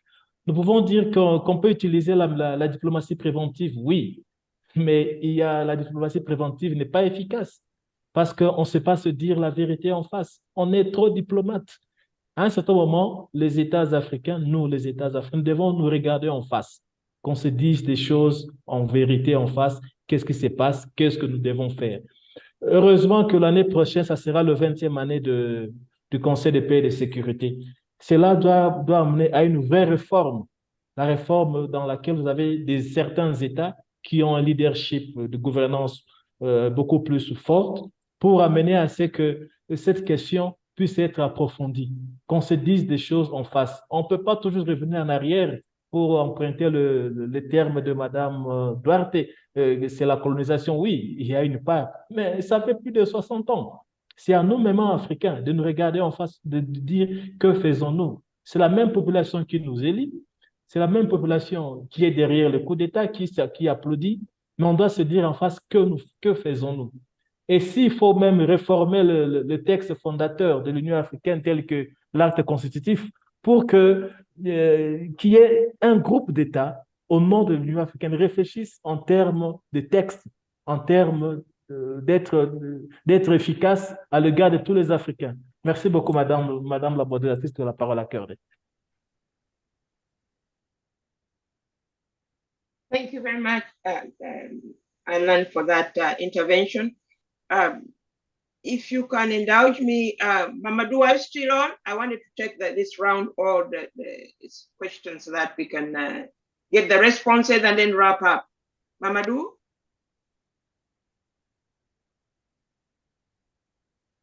Okay.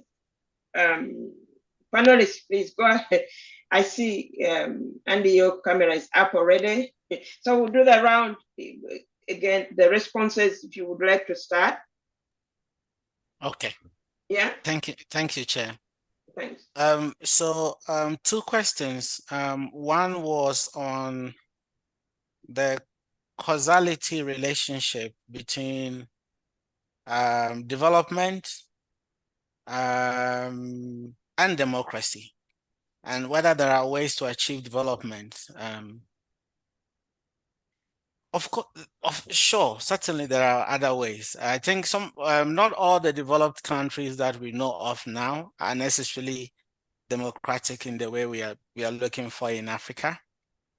But one thing we are sure is that democracy, guarantees all of society's development and all of society's involvement, and a much more kind of take all along kind of assurance.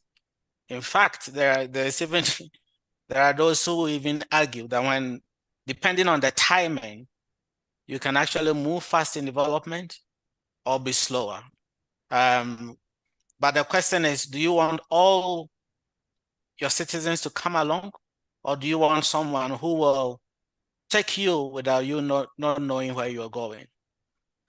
But when it comes to matters of UCG, we are actually talking about what your constitution says, as the model of alternation of power. If you want to change it, it becomes very, very difficult in the kind of conversation we are having. But as to whether in theory, there are forms, there can be forms. Is that what your country has chosen to do? Most of the countries we are discussing did not choose that path. And so it constitutes UCG if you change the collective path of choice. And then Fatoumata was asking why there appears to be waiting of coups to happen. And then how do we balance it? I think it's a confluence of various issues. Getting it right, as I was raising the question about timing, has to do with the structure of your early warning system, the political will to act fast. But now what we are also seeing is the willingness of member states not to invoke their sovereignty against, the actions of either regional or continental actors. Because increasingly, member states are behaving in a way that if they are the ones being discussed, then the framework is bad. But if the framework is about others, then it's good, really good. we need a conversation around, because it's not being on the agenda. It's not always about being on the menu. It's sometimes in your interest, but member states resist it, really. But if you look at the limitations of the international system, sometimes situations where a particular state does not want you in, it's very difficult for you to overrule the requirements of sovereignty to go in there in the name of going to look for them what they should be looking for themselves.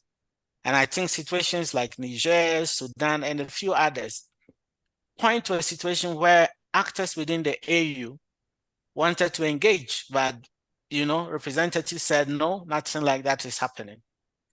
That becomes a classic situation where sovereignty is being selectively used against even continental norms. But so getting it right is a confluence of all of these. And it's become difficult, and it's coming up more and more for policy discussion at the continental level because of the whole element of sovereignty, subsidiarity, and complementarity, which is really on the table. It can be good, or it can sometimes, as we are seeing, end up being an obstacle to attaining what we need. Thanks, Andy. And now I'd like to hear from Ambassador Jainaba. Some of these Moderator. Yeah, so you saw me nodding my head profusely when Dr. Andrew was replying to the question of what the AU and RECs are doing about this. And Dr. Andrew is perfectly right. He is perfectly right.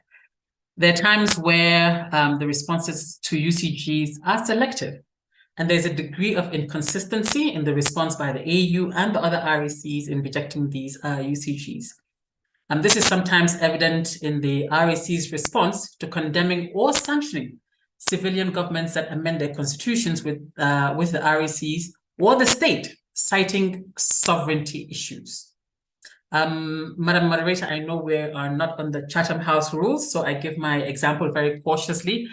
But in Guinea, for example, the AU and ECOWAS failed to condemn any act against President Alpha Conde when he changed the constitution in 2020. Yet Article 23(5) of the African Union's Charter on Democracy, Elections and Governance prohibits, and I quote, any amendment or revision of the constitution or legal instruments, which is an infringement on the principles of democratic change of the government. Again, the charter prohibits any amendment or revision of the constitution or legal instruments, which is an infringement on the principles of democratic change of government. So it is granted that whenever countries follow their own constitutional and legal processes, there is little that the AU or other regional bodies can do beyond protest on the basis of the AU treaties and the decisions, as we don't have the might to overrule national parliaments or national court decisions. So this is another matter that the Gambia would want to take up and address as we chair the Peace and Security Council in December.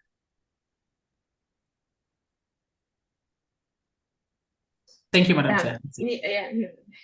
Thanks very much, Ambassador. Batlokwa, would you like to come in as well, or should I take the last hand up and then we wrap up?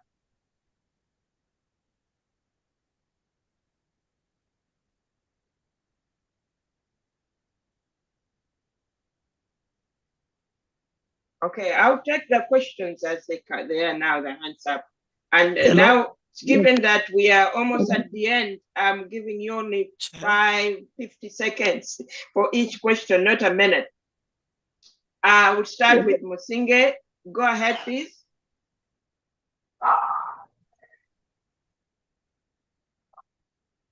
Merci beaucoup. Je suis désolé, permettez-moi de parler en français parce que, bon, merci beaucoup. Je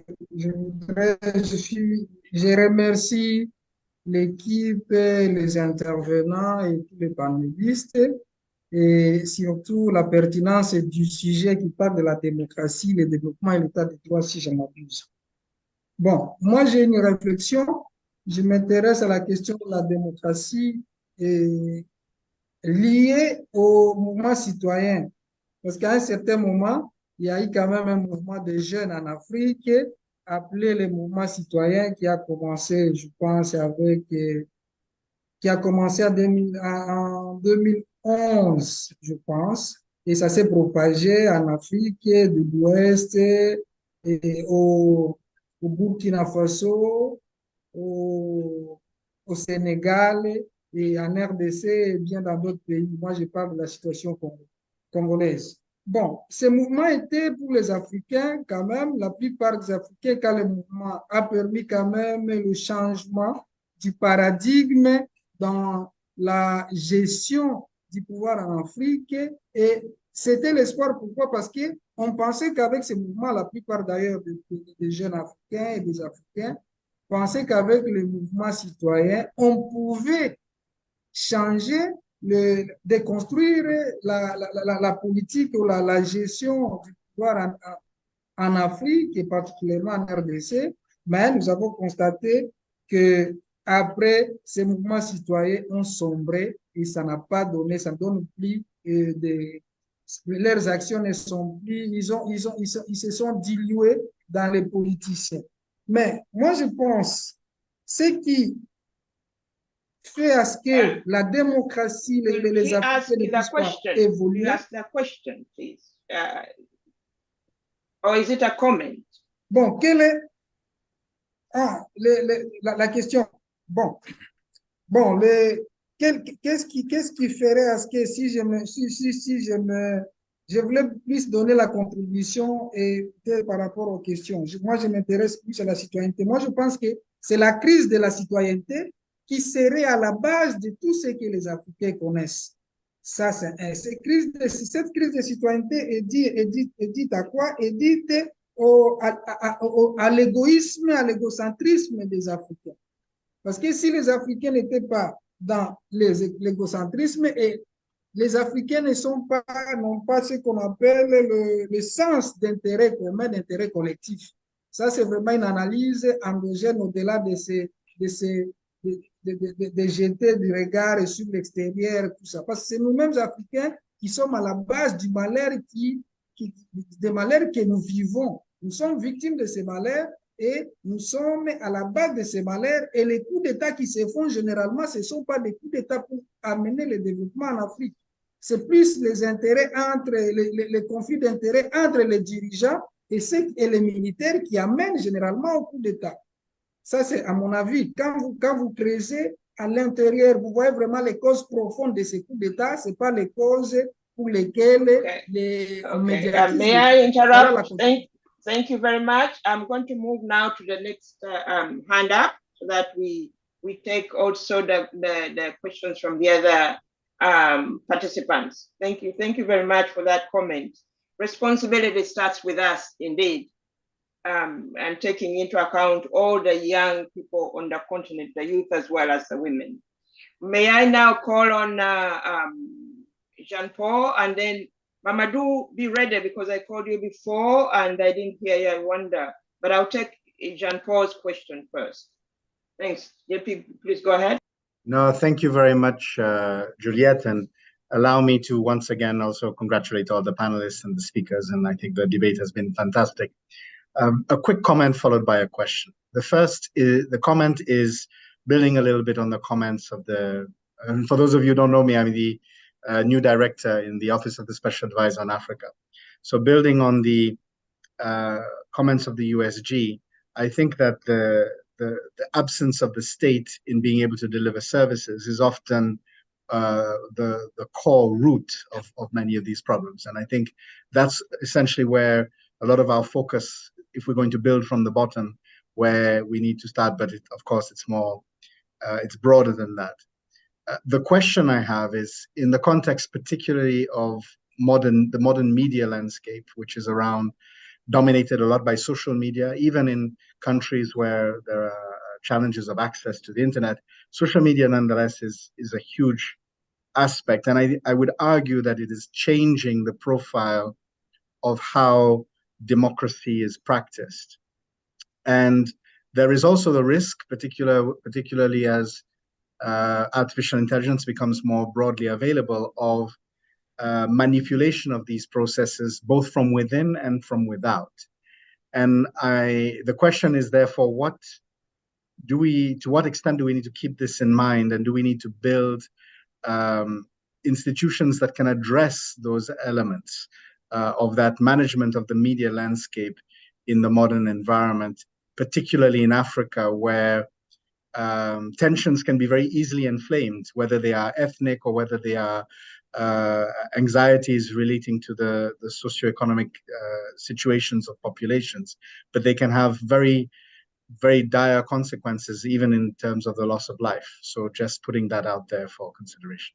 Thank you. Thanks, JP, for being very up to the point. Now I would like to give the floor to Mamadou.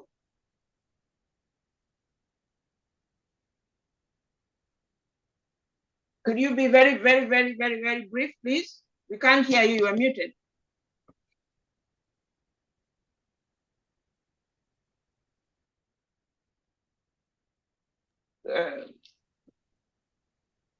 Mamadou, you are muted. Can the technician help? Okay. Yeah, can you get me now? Yes, please. I'm giving you 50 seconds, please. Not 50 question, seconds. Please. Yes. Yeah, I don't know. No question. I don't have question. Because I'm working, I used to work as an officer, retired officer from the Senegalese army, and then I work for the African Union as a consultant for 10 years to build the African Standby Force.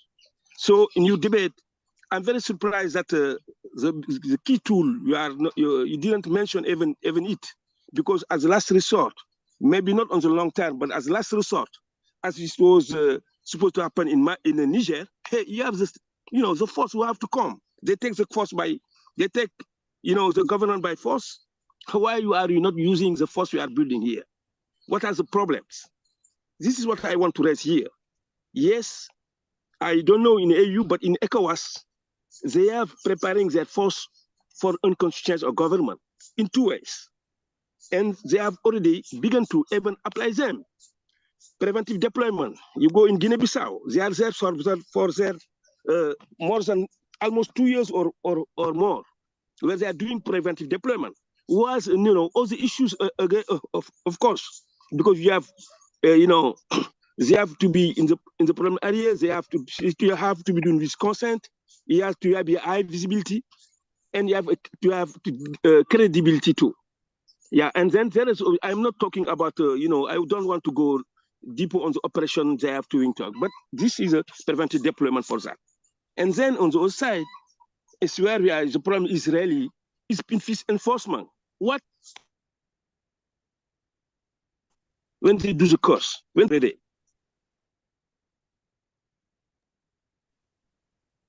Sorry, we have lost you, but I think the message is very clear. Thank you very much. And just to let the audience know, I'm saying why the peace enforcement is not working. Yes, it's not working. Why the peace enforcement is not working? Like we have now in Niger. Mr. decided to go and enforce peace, but it's not working. 2 issues. Yes. Thank you very much for that intervention. We have taken note, and you don't want me to learn. You don't want me to learn. No. What I'm saying that the panelists will respond to your comment as well. We have unable speakers who respond. Thank you very much. Yeah.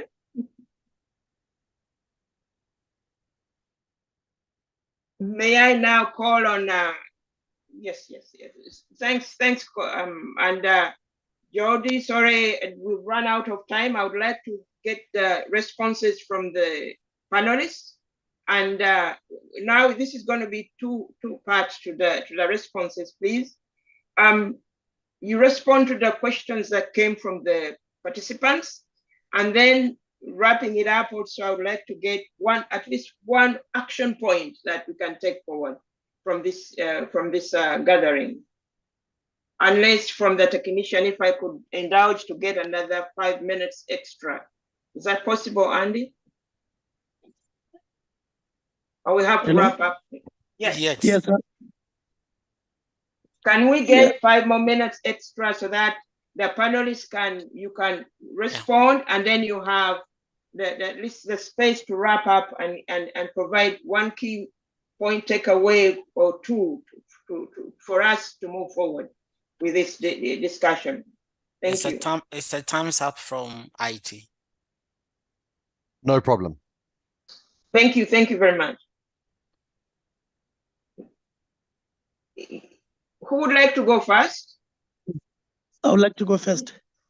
Okay, go ahead. Yes. No, thank you very much. I would like to respond to my brother from Senegal. I think the question that he has raised is extremely important because it touches on the issue between the relationship between the Peace and Security Council of the African Union and the regional economic communities or regional mechanisms, the principle of complementarity and of course supplementarity. So, and of course the issue of doctrine. So the AU, in terms of article, I think it's Article 4H of the Constitutive Act, can only intervene in a member state without the consent of the member state in grave circumstances, namely genocide, crimes against humanity, and war crimes. So in those grave circumstances, the Union can intervene without the consent of that state or the government that is in charge. So it's the issue of doctrine. So in other situations, the AU can only intervene militarily with the consent of the state that is concerned. So I think that issue is the issue, and the ambassador is here, is the issue, I think, in relation to what is pertaining as far as the approach of the AU in the situation of Niger and the approach of ECOWAS in the situation of Niger. And of course, it touches on a whole number of factors: complementarity, supplementarity, doctrine, and principles. So I think these are issues that are before the PSC, and I think the PSC would resolve those issues. So as a take away, in our report, the Africa Governance Report 2023, we have touched on the issue of sanctions. So I think if, as the AU, the REX, and of course with the support of the UN and the international community, we strengthen the sanctions regime, particularly in relation to unconstitutional changes of government. It will go a long way in terms of us using that as a tool, as a deterrence for those that may get involved or may be tempted to undertake military coups on the consoles. Sanctions is the way to go in terms of strengthening and ensuring that our normative framework is observed by all the stakeholders. So thank you very much. Thank you very much, Patlokoa. Thank you very much for that intervention and also the points on the way forward. Thank you. Next, please. Should I come in, Madam Moderator? Yeah, Ambassador, come in and then Andrew will wrap it up. Okay, so on the last question, again, the interesting question by Mugambwa, there are growing disparities between expectations of what solutions can accomplish and the reality on the ground, as well as between the existence of normative frameworks and their implementation. So within this context, I'm not saying this because I'm a diplomat, but diplomacy must first be given chance, whilst having the option of force on the table. The implementation of the use of force should, however, be strategized. It behooves on us to identify how we're going to enter into the use of force by identifying what it will require in terms of diplomatic efforts, graduating to economic sanctions, the mobilization of forces, and the strategic deployment of these forces without necessarily invading the countries. And Bataloko had touched on the normative frameworks that need to be invoked in order to do this.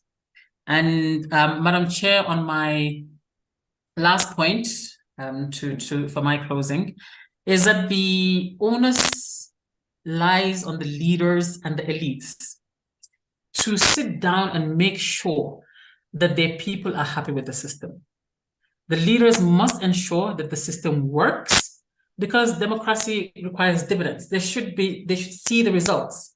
It is expected that in a democratic system, the people should feel the dividends and see the results in terms of tangible economic developments and security of their lives and their properties. If these can be guaranteed and provided for the masses, I believe these endemic coups will be curtailed. On that note, I thank you, Madam Moderator. Thank you very much, Ambassador. Thank you for those interventions and the key points moving forward. Andy, please go ahead. Thank you very much, Chair. I wanted to touch on Jean Paul's intervention around social media. That the virtual world has emerged as another frontier and is influencing the physical world we know. So we cannot afford to let it remain ungoverned because of the dangers associated with manipulation, the issues of hate speech, but also the emergence of very dangerous echo chambers where people are led down, rabbit holes of conspiracy theories. And those are dangers. So it has to be governed somehow. However, we just need to be careful that, with the elements of internet being shut down during elections and all of that, that is not used as a pretext to stifle, freedom of speech, but also the right of people to have access to information. I feel that if we leave the governance of that space to individual member states, the chances of its manipulation will be very high. It's important that our multilateral spaces are used as a platform for ironing out norms and protocols around these so that they can be translated into regional and national level norms. That will guarantee a bit of freedom going forward. Regarding the question about deployment of ASF, I think simply, even if you look at the concept behind the African peace and security architecture, deployment of the ASF is not the first. Preventive diplomacy is. And so just as Ambassador said, you always need to try all the other means before you put boots on the ground. And I think that even the situation around Niger tells also the complexity it brings to the table between the regional and the continental actors. So we just need to know the context. In terms of wrapping up, I think this conversation, what is happening in terms of citizens' disgust, or let me say not disgust, but citizens' push for relevance of the state to deliver, it's a clarion call. Because the state construction process on the continent, its sustainability will be hinged on the extent to which the emerging states are relevant to its citizens. States that fail that will run into very, very difficult issues. So this conversation is a clarion call on member states that is not just about democracy. It's not just about alternation of power. At the end of the day, it's about serving the people.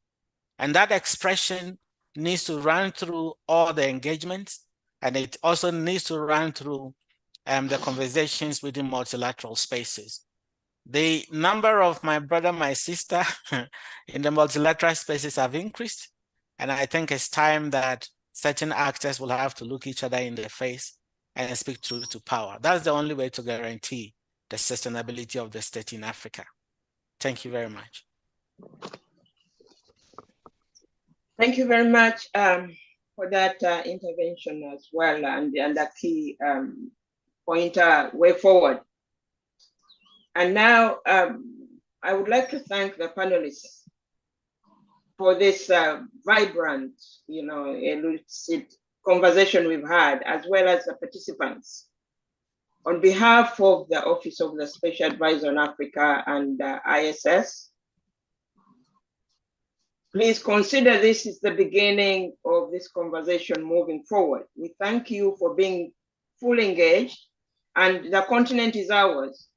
And given where the world is, nobody's going to come to save Africa. We Africans, we have to save ourselves.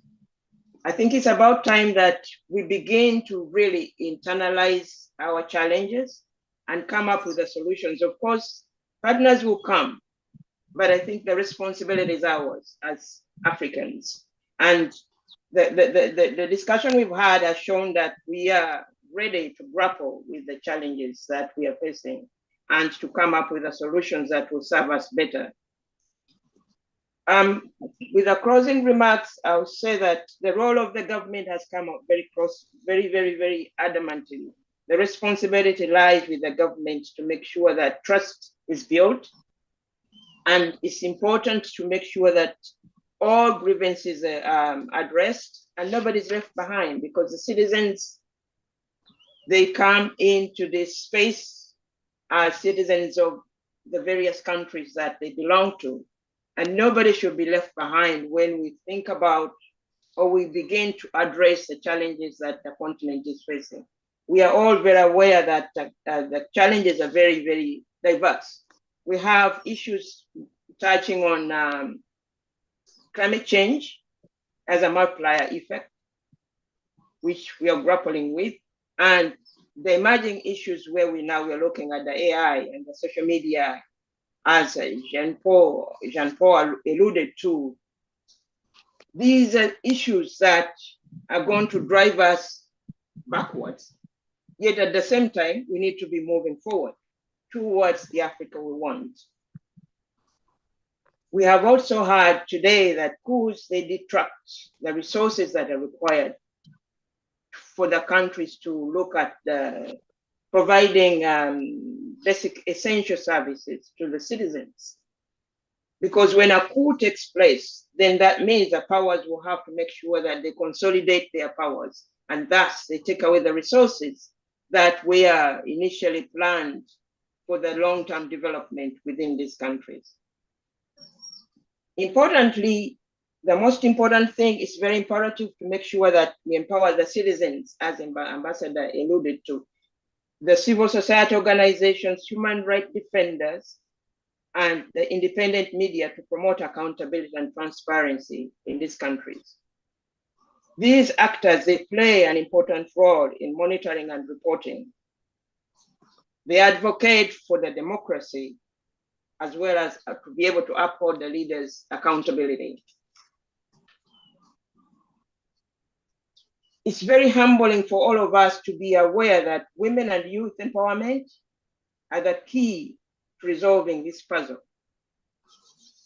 75% as we speak of African population is under the age of 35 years, and 50% are young women.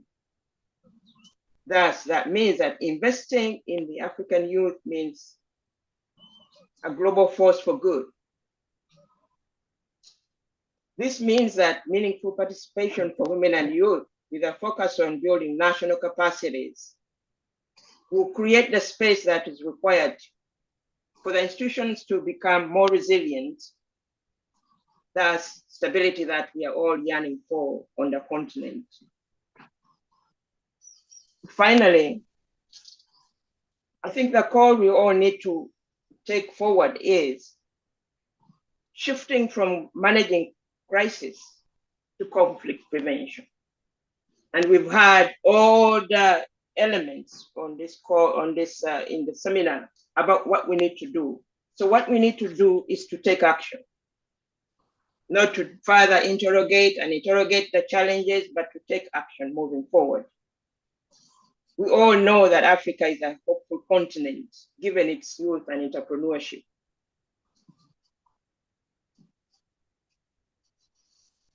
So please, let's move forward with this debate in the future, knowing that the power is in our hands.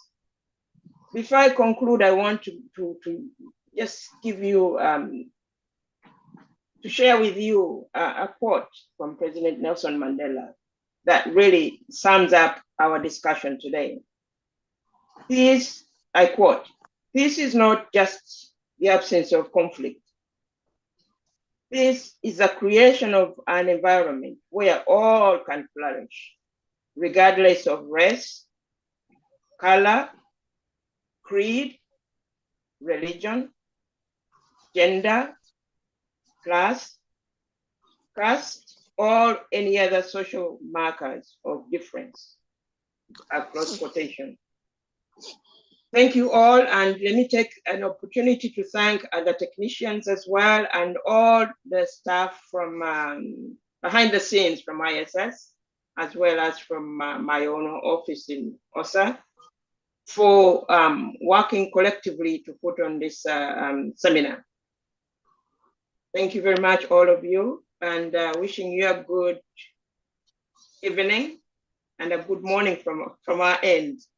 On that note, thank you very much. The meeting is closed. Thank you. Bye-bye. Thank you, Madam Moderator. Goodbye all. You.